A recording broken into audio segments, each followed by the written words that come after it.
Teacher. Name the smallest insect you have seen and the wisest. आपको नाम बताना है कि सबसे ज़्यादा छोटा कीड़ा जो आपने देखा हो और वो काफ़ी ज़्यादा होशियार हो। क्या वो एक मक्खी है? नहीं, वो एक मक्खी नहीं है। क्या वो एक मच्छर है? नहीं, वो मच्छर भी नहीं है। क्या एक वो ज़मीन पे रेंगने वाला कीड़ा वर्म है? नहीं, इनमें से कोई भी नहीं है, बल्कि वो है एक आंट, एक चींटी। सबसे ज़्यादा कॉमन होती है, बहुत ही छोटी सी होती है और बहुत ही ज़्यादा होशियार होती है। स्टोरी जो है एक आंट की लाइफ की वो ऐसी है कि नॉर्मल ह्यूमंस को लगेगा कि वो तो बिल्कुल भी सच हो ही नहीं सकती है। कुछ लोगों ने मगर क्या किया, जो आंट्स होती हैं उनको पालतू जानवर की तरह अपने घर में पाला और उनकी जो सारी की सारी डेली एक्टिविटीज़ होती हैं ना, उनको बहुत ही ध्यान से देखा। तो अब उन्होंने पाया कि बहुत सारे फैक्ट्स उनके बारे में, जैसे कि ये होती तो बहुत ही छोटी सी हैं मगर बहुत ही हार्ड वर्किंग, मतलब मेहनती, इंटेलिजेंट, मतलब होशियार क्रिएचर हैं ये। जो आंट होती हैं उनके आगे जो छोटे छोटे से वो होते हैं, उनके मान लीजिए उनकी मूछें जैसी जो होती हैं, उनको फीलर्स बोलते हैं या फिर एंटेना बोलते हैं। वो क्या करती हैं, एक दूसरे से बात करने के लिए उन एंटेनास को यूज़ करते हैं और अपने जो मैसेज एक दूसरे को पहुंचाने होते हैं वो इसी की हेल्प से पहुंचाते हैं। आपने कई बार देखा होगा कि जो चींटियां चलती हैं वो एक लाइन में चलती हैं, दीवार चढ़ती हैं तो भी एक लाइन में चलती हैं। और जो जब चींटियां एक दूसरे से मिलती हैं, हमें नहीं लगता कई बार जब हम चींटियों को देख रहे होते हैं कि एक दूसरे से टकरा के क्यों जा रही है, इन्हें दिखता नहीं है क्या? मगर उनका जो टकराना होता है वो एक दूसरे को ग्रीट कर रहे होते हैं, मतलब एक दूसरे को हेलो, हाय, नमस्ते वगैरह बोल रहे होते हैं। तब इसीलिए वो एक दूसरे से टकराते हैं, अपने फिलर्स को टच करते हैं। और जो आंट्स होती है ना वो कई टाइप की होती हैं, सिर्फ एक तरह की नहीं होती हैं। जो सबसे कॉमन आंट होती है वो होती है ब्लैक या फिर रेड वन की, जो हम अपने घरों में भी देखते हैं। बट क्या होता है कि जो ये राइटर हैं कि ये बताते हैं कि किसी ने भी बहुत ज़्यादा अटेंशन नहीं दी है कि कैसे ये अपनी लाइफ को जीती हैं। इनके फिर वो आगे बताते हैं कि इनके बहुत ही ज़्यादा कंफर्टेबल होम्स होते हैं, कंफर्टेबल घर होते हैं इनके, बहुत ही आरामदायक, जिनको नेस्ट या फिर आंट हिल्स कहते हैं। इनके घर का नाम होता है, या तो नेस्ट बोल सकते हो या फिर आंट हिल बोल सकते हो।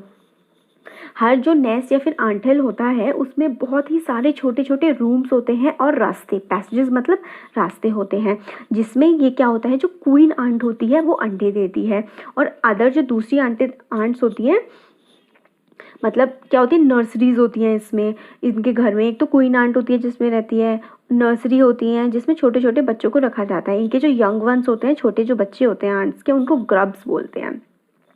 और वर्कर्स होते हैं जो काम करते हैं, जो कि रिजर्व्ड अलग क्वार्टर्स में रहते हैं, जो अपना ज़्यादातर टाइम खाने को ढूंढने में लगाते हैं। कुछ रूम होते हैं जो स्टोर हाउसेस की तरह यूज़ होते हैं, जो खाना वर्कर्स ढूंढ के लाते हैं उनको स्टोर करने के लिए। कुछ जो उसमें इनके घर में आंट हिल्स में जो कमरे होते हैं वो खाने के स्टोरेज के लिए होते हैं। सोल्जर्स भी होते हैं इसमें, उनके सेपरेट बैरक्स बनाए होते हैं इनके वहाँ। और कोई वर्कर जो है वो कभी भी ट्राई नहीं करता कि वो सोल्जर के हाउस में रह ले जाके, और ना ही कोई सोल्जर कभी भी खाना सर्च करने के लिए जाता है। कोई वर्कर और कोई सोल्जर या फिर कोई भी क्लीनर, मतलब कोई भी दूसरी एंड ग्रब्स को, यानी कि चींटी के छोटे बच्चों को नुकसान नहीं पहुंचाता है। आप देख रहे हैं कि जो ये आंट की लाइफ है वो कितनी ज़्यादा शांतिपूर्ण है, मतलब कोई भी एक दूसरे के काम में दखल नहीं देता है, एक दूसरे को परेशान नहीं करते हैं और सब अपना काम बहुत ही इंटेलिजेंटली, मतलब बहुत ही होशियारी से और बहुत ही बहादुरी से, ब्रेव मतलब होता है बहादुर, करते हैं। वो कभी भी एक दूसरे से लड़ाई नहीं करते हैं। जो क्वीन आंट होती है वो सबकी मम्मी होती है, मतलब सबकी मदर होती है। जितनी भी आंट्स होती है ना उन सबकी एक ही मदर होती है, वो होती है क्वीन आंट, और वही सारी की सारी पॉपुलेशन बसाती है। और उसकी जो लाइफ होती है क्वीन आंट की वो होती है लगभग 15 साल। उसके मतलब विंग्स होते हैं, पेयर ऑफ विंग्स होते हैं, मगर वो उनको तोड़ देती है वेडिंग फ्लाइट के बाद। वेडिंग फ्लाइट क्या होती है, जब जो वो होती है आंट कंसीव करती है, मतलब जब बेबी कंसीव करती है तो उसको वेडिंग फ्लाइट बोलते हैं। वो कब होती है, बहुत ही ज़्यादा गर्मी का दिन होता है, हॉट समर डे में क्वीन जो होती है अपना नेस्ट छोड़ती है और मेल से मीट करने के लिए जाती है। मेल से या फिर ड्रोन से काफ़ी ज़्यादा ऊपर हवा में वो लोग मीटिंग करते हैं और फिर उसके बाद वो वापस आती है तो वो अपने एग्स देती है और फिर अपने जो विंग्स हैं उसको वो तोड़ देती है। और जब एग्स टूटते हैं, हैच करते हैं, तो उसमें से ग्रब्स निकलते हैं। ग्रब्स क्या होते हैं, बेबी आंट्स होते हैं। सोल्जर जो होते हैं वो उन ग्रब्स को गार्ड करते हैं, उनकी रक्षा करते हैं। जो वर्कर्स होते हैं वो उनको खाना खिलाते हैं, सफाई करते हैं, और उनके लिए क्या होता है, एयरिंग, एक्सरसाइज, सनशाइन वगैरह, ये सारे जो काम होते हैं बच्चों के लिए वो करते हैं वर्कर्स।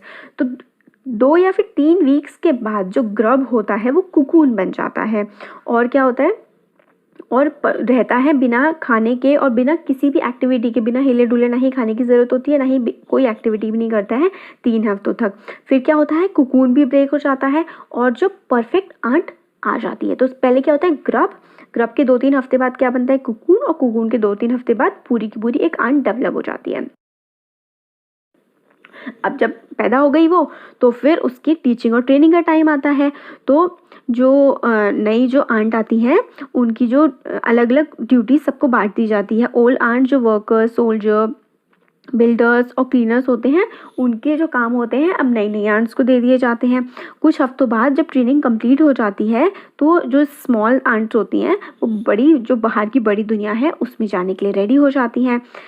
जो एंट हिल होता है, वो घर होता है सिर्फ और सिर्फ चींटियों का नहीं, बल्कि कुछ और क्रिएचर्स भी उनके साथ रहते हैं। एंट हिल में सिर्फ चींटियां नहीं रहती हैं, उसमें beetles, lesser breeds of ant, green fly, ये सब भी रहते हैं। ये आपके एक्सरसाइज क्वेश्चन भी है, इसको अच्छे से लर्न करिए। Beetle, lesser breeds of ants and green fly, ये सब भी हैं जो कि उनकी आंट हिल में रहती हैं। और उनको क्यों रखते हैं अपने घरों में, वो इसलिए रखते हैं जैसे कि कुछ जो हैं जानवर, उनकी जो स्मेल होती है, उनकी जो सेंस वो होते हैं, खुशबू होती है, वो काफ़ी ज़्यादा अच्छी, प्लीजेंट होती है, जो आंट को अच्छी लगती है, इसलिए वो उन्हें अपने घर में रहने देते हैं। और कुछ जो होते हैं स्वीट जूसेस सेक्रीट करते हैं, इसलिए उनको रहने देते हैं।